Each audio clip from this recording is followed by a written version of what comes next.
Hello, welcome students. इस lecture में physics class 11 lesson 1 lecture 3। तो पहले क्लास 11 के पहले चैप्टर का तीसरा और आखिरी लेक्चर है। इसमें कुल 4 हिस्से थे। पहले चैप्टर में 4 पॉइंट्स थे। चौथा हम आज पढ़ रहे हैं भौतिक नियमों की प्रकृति, nature of law of physics.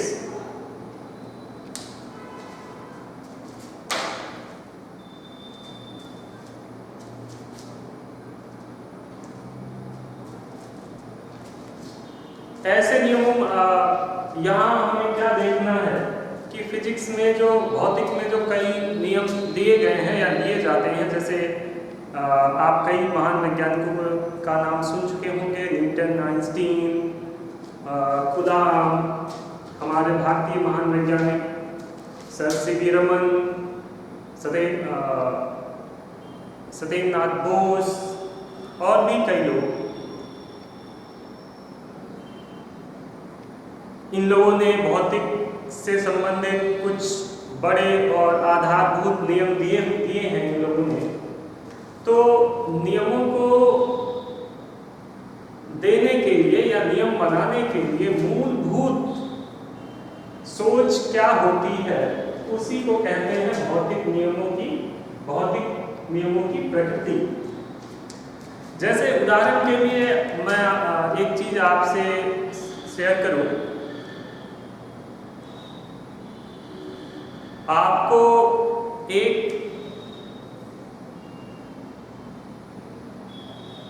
बाल्टी से दूसरी बाल्टी में पानी डालना है। मान लीजिए एक बाल्टी है, फिगर बना लेते हैं। मान लीजिए एक बाल्टी है जिसमें ये 10 लीटर की बाल्टी है और इसमें पूरा 8 लीटर जल भरा हुआ है। यहाँ से यहाँ तक मान लीजिए इसकी क्षमता कितनी है, 10 लीटर है और इसमें जल भरा हुआ है। यहाँ तक मान लेते हैं 8 लीटर जल भरा हुआ है। और आपसे कहा गया कि किसी बच्चे ने इसमें से कुछ पानी दूसरे बाल्टी में डाल दिया। ठीक,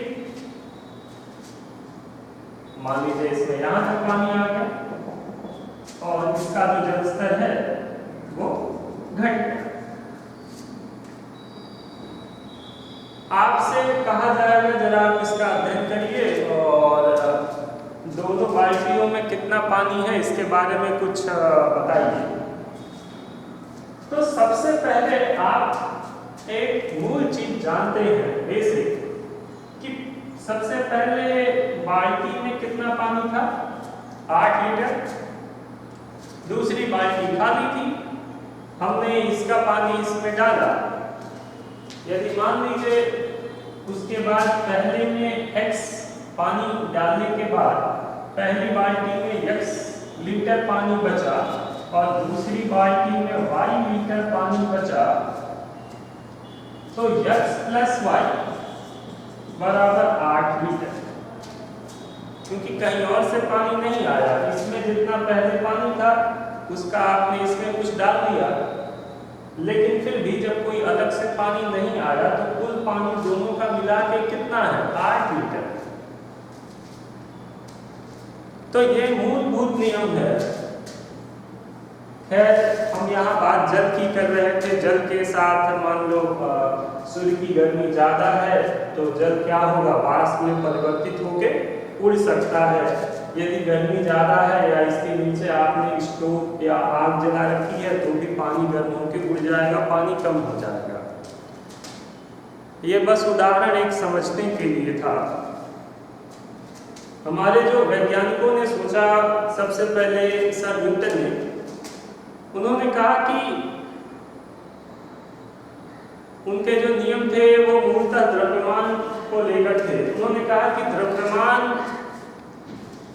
खत्म नहीं हो सकता, किसी वस्तु का द्रव्यमान समाप्त नहीं हो सकता।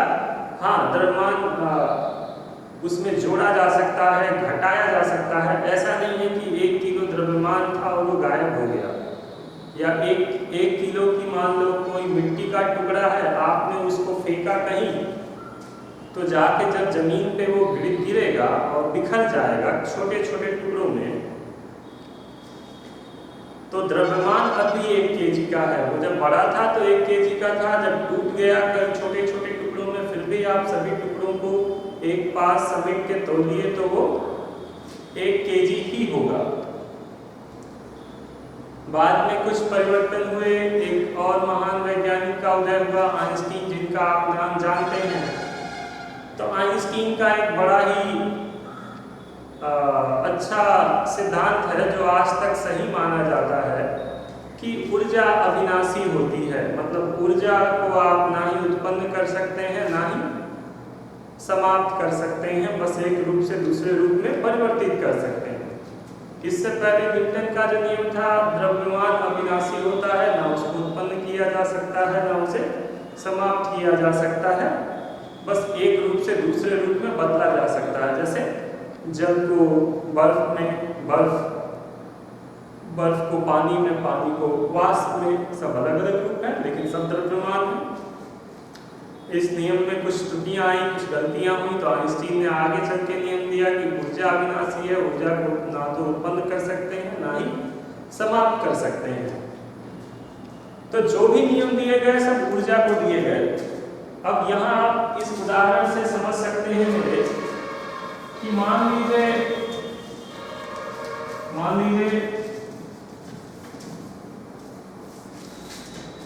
कोई बैटरी है, या कोई बैटरी है मान लीजिए, जिसके पास 100 जूल ऊर्जा है। कोई बैटरी है जिसके पास 100 जूल ऊर्जा है, उससे हमने एक बल्ब जलाया, और मान लीजिए बल्ब ने 30 जूल ऊर्जा इस्तेमाल की। तो ये पहले बैटरी के पास जो ऊर्जा है वो रासायनिक ऊर्जा है। बैटरी ने इसको किस रूप में दिया? विद्युत ऊर्जा के रूप में दिया।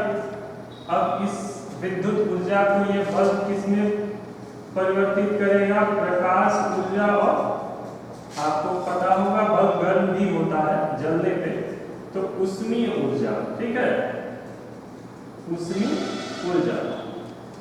तो इसने जो 30 जूल ऊष्मा दी, इसके पास कितना बचा? 70। 30 जूल दी, वो 30 जूल किसमें परिवर्तित हुई? रासायनिक से विद्युत में, विद्युत से प्रकाश और ऊष्मीय ऊर्जा में। तो इस प्रकार आइंस्टीन ने कहा कि ऐसा नहीं है कि ये 30 जूल ऊष्मा समाप्त खत्म हो गई, ये यहाँ पे थी, यहाँ से विद्युत ऊर्जा में आई, विद्युत ऊर्जा से प्रकाश और ऊष्मीय ऊर्जा, तो प्रकाश वातावरण में चला गया। जब आप बल्ब जलाते हैं तो कमरे में प्रकाश फैल जाता है, ऐसा नहीं है वो समाप्त हो जाता है, वो प्रकाश चलता रहता है अनंत दूरी तक। फिर वो मान लीजिए ये ऊष्मा है किसी जगह पे पड़ा, वो जगह क्या हो गई? गर्म हो गई। वहां से हमने फिर से उसको ले लिया किसी रूप में। इस प्रकार ये चक्र चलता रहता है। तो ऊष्मा ऊर्जा को लेके जो भी नियम बनाए गए उसमें माना जाएगा कि ऊर्जा कभी समाप्त नहीं होगी। तो यह क्या हो गया? उस नियम की प्रकृति हो गई।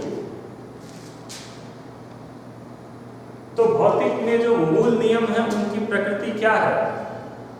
संरक्षण, कि वो कभी चीजें वो समाप्त नहीं होती, बस एक रूप से दूसरे रूप में परिवर्तित होती हैं। हमारा बल ही देखिए, हम एक वस्तु पे बल लगाए, जैसे मान लीजिए कोई बक्सा रखा है, आपने उसे ढकेल दिया, तो आपने अपने मांसपेशियों से बक्से पे बल लगाया। बक्से पे जो लगा हुआ बल है वो बक्से को आगे ले जाएगा कुछ दूर तक, फिर जमीन से उसका घर्षण होगा। तो हमने जो बल लगाया, हमारा बल बक्से पे गया, बक्से को गतिज ऊर्जा मिली और बक्से और जमीन के बीच में घर्षण हुआ, दोनों गर्म हुए, वो ऊर्जा किसमें परिवर्तित हो गई? ऊष्मीय ऊर्जा में। फिर वह ऊष्मीय ऊर्जा वातावरण को मिल जाएगी किसी और रूप में। तो भौतिक के नियमों का मूल आधार क्या है? संरक्षण का नियम। भौतिक के नियमों की प्रकृति क्या है? संरक्षण की प्रकृति। आप इसे लिख सकते हैं कि भौतिक के नियमों की प्रकृति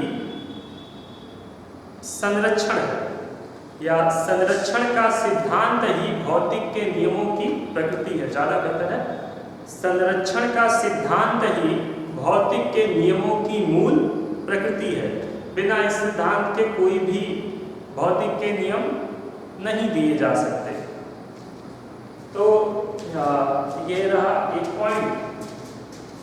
चलते चलते इस चैप्टर को खत्म करने से पहले एक और टॉपिक है जिसे देखना जरूरी है। कभी कभी परीक्षाओं में 1 नंबर या 2 नंबर के प्रश्नों में पूछ लिया जाता है कि उपयोगिता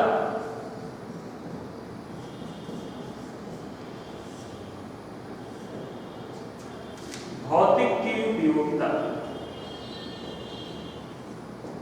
भौतिक की उपयोगिता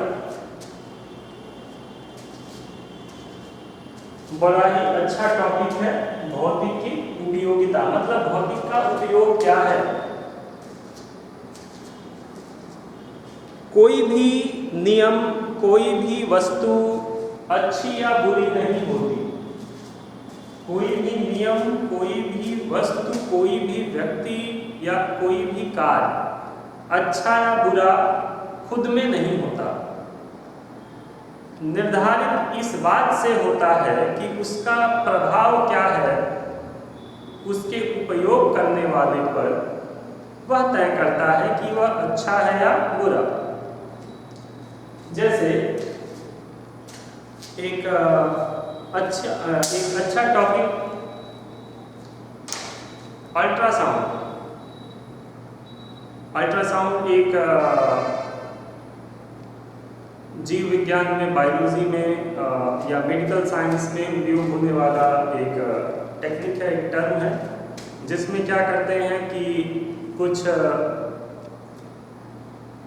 एनर्जी रेज कई तरह की होती हैं, अल्ट्रावायलेट रे होती हैं, उसके अंदर से हमारे शरीर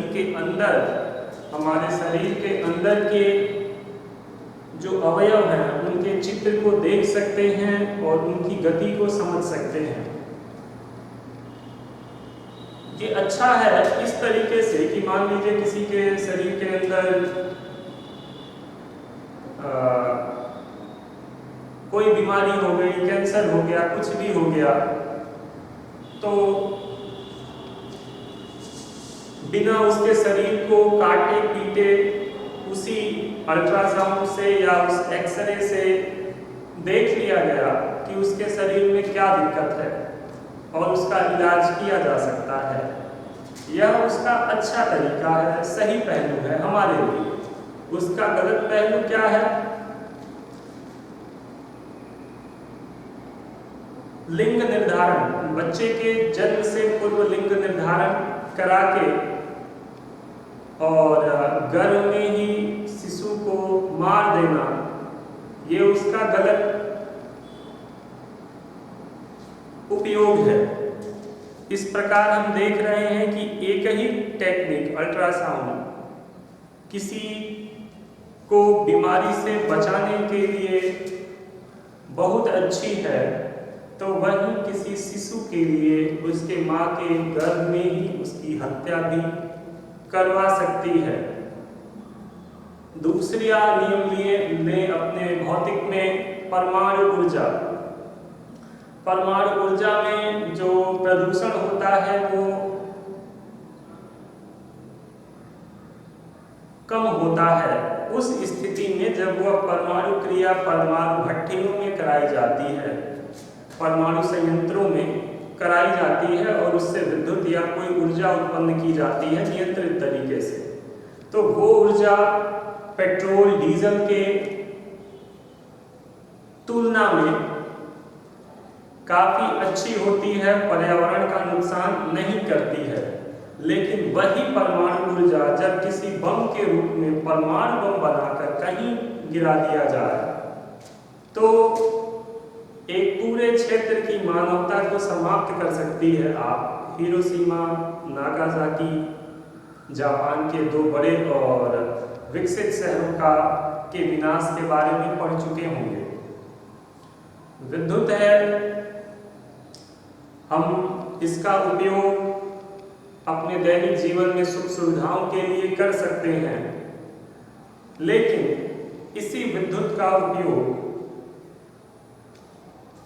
किसी को परेशान करने में या सही से उपयोग ना किया जाए तो किसी को विद्युत बिजली के झटके लगने से, दुर्घटना से उसकी मौत का कारण भी बन सकता है। तो जो हम टॉपिक डिस्कस कर रहे हैं भौतिक की उपयोगिता, वह भौतिक अपने में, भौतिक के नियम, भौतिक के सिद्धांत अपने में अच्छे या बुरे नहीं हैं। मनुष्य पे निर्भर करता है कि वह उन नियमों का कैसे उपयोग करता है। कुछ प्रश्न हैं आपकी किताबों में जिसे मैं छोटे में डिस्कस कर दूं।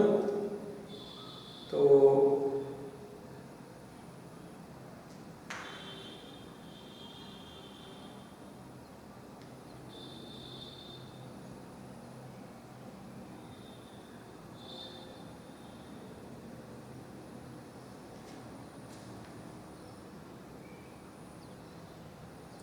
एक प्रश्न है कि नियमों में, नियम देखने में, सुनने में, समझने में अच्छे होने चाहिए, एक वैज्ञानिक का तर्क है। तो शुरुआत में जो नियम बनाए जाते थे भौतिक में, वो देखने, सुनने, समझने में अच्छे होने चाहिए थे। प्रयोगों से उनका काफी कुछ लेना देना नहीं होता था, लेकिन आज के समय में जो नियम बनाए जाते हैं, पहले एक सिद्धांत विकसित करते हैं, उन सिद्धांतों पे प्रयोग करते हैं, फिर यदि वह सिद्धांत और वह प्रयोग दोनों एक दूसरे के पूरक होते हैं, एक दूसरे को सही ठहराते हैं, तब उस सिद्धांत को हम नियम मानते हैं, भौतिक के नियम या लॉ ऑफ फिजिक्स मानते हैं।